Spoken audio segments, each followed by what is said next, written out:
Hello students, today we'll study about respiration in other organisms.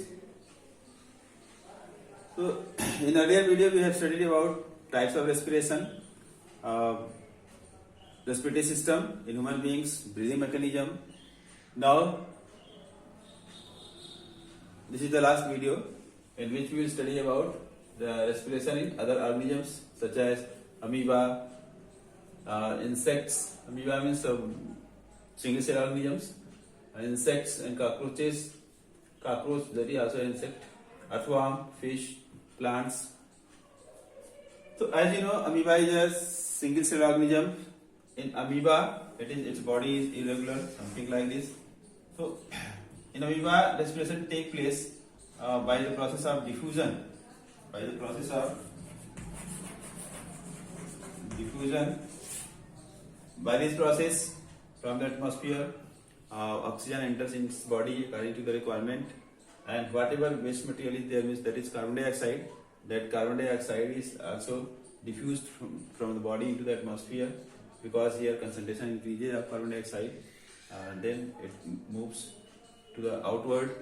And in amoeba, means lower organisms, whatever are single cell, in that respiration takes place by the process of diffusion, and from the body surface it enters into the body. Next one is about insects. For example, it is cockroaches. So this is, I have drawn this respiratory system in cockroaches. In cockroaches, whatever breathing take place, that take place through the spiracles. Spiracles are the outer openings at both the sides of the body. Openings are there through which breathing take place, means exchange of gases take place. Carbon dioxide rich air go outward and oxygen rich air come inside. And inside there is a network of that is tubes, air tubes, that is called tracheae. That is called tracheae. So this hole, whatever air tubes are called, means it have air sacs, it have tracheal tubes. So this hole is called tracheae, and here in tracheae only exchange of gases take place. As in our body, exchange of gases take place in the alveoli of the lungs. So like this, in the tracheae, the exchange of gases take place, and that gases, means oxygen, move to the cells, means that is supplied to the cells. So in cockroaches, breathing occurs to the spiracles, and exchange of gases take place into the tracheae. So the next one is earthworm. In earthworm, if you have seen carefully to the earthworm, so you may have seen that blood circulation, blood vessels also can be visible from the outside, because they are very near to the skin of the earthworm, and the skin of the earthworm is moist always. Naturally, that is because that secretes mucus for moisture, and the earthworm breathe through the skin only. That is moist skin. Earthworm breathe through the moist skin. Oxygen enters into the body into the blood vessels, because blood vessels are very near to the skin. So oxygen enters through the skin into the blood vessels, and carbon dioxide come out through the skin only, means from the blood vessels it come out through the skin outward. So breathing in earthworm take place through the moist skin, and its skin always remains moist. It will be moist because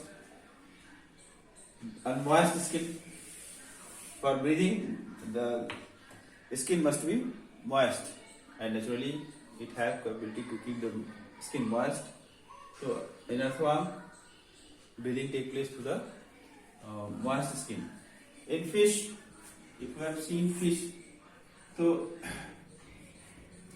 in fish, whatever it's here uh, that is called operculum. Operculum covers. If you will open the operculum, so then you will see the red color gills. Inside that, after removing that you will see gills that have gills below this. So fish breathe through the gills, and these gills are the projection of projection of the skin, and it is densely supplied with blood capillaries. During which to take oxygen, fish take water through the mouth and it throw over the gills. Water comes out, washing to the gills, comes out through the operculum, from below the operculum. It comes out, and the oxygen dissolved in water, that is absorbed into the gills, and that is taken into the blood. So in fish, respiration takes place through the gills. One more animal that is left here, that is frog. That is frog, then plant. The frog, when frog is at larval stage, at that the larva frog is called, that is something like fish. So that is tadpole of frog, that is larva frog. So at this time it breathes through the gills. When frog is at larval stage, at that time they breathe through the gills that have gills here. But when it grow, with growing, its tail disappear and legs grow, and when it becomes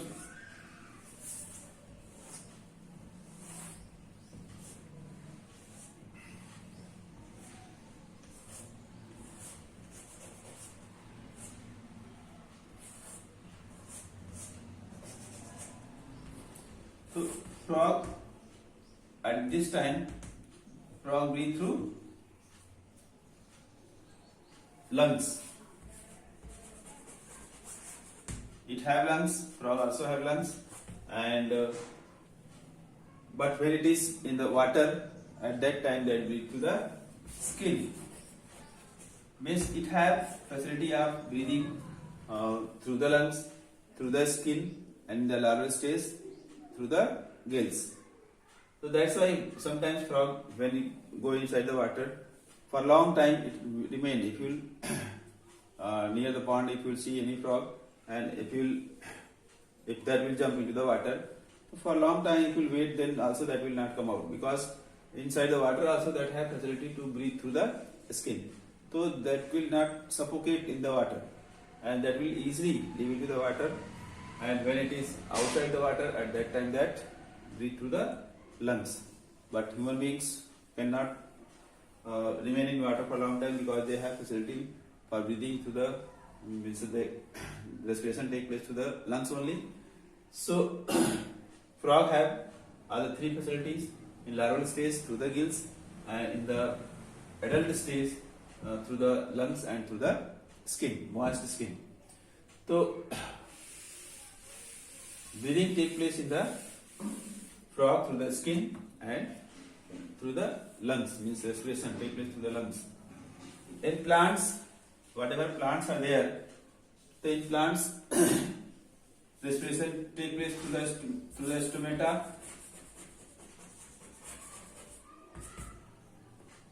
lenticels, and surface of roots.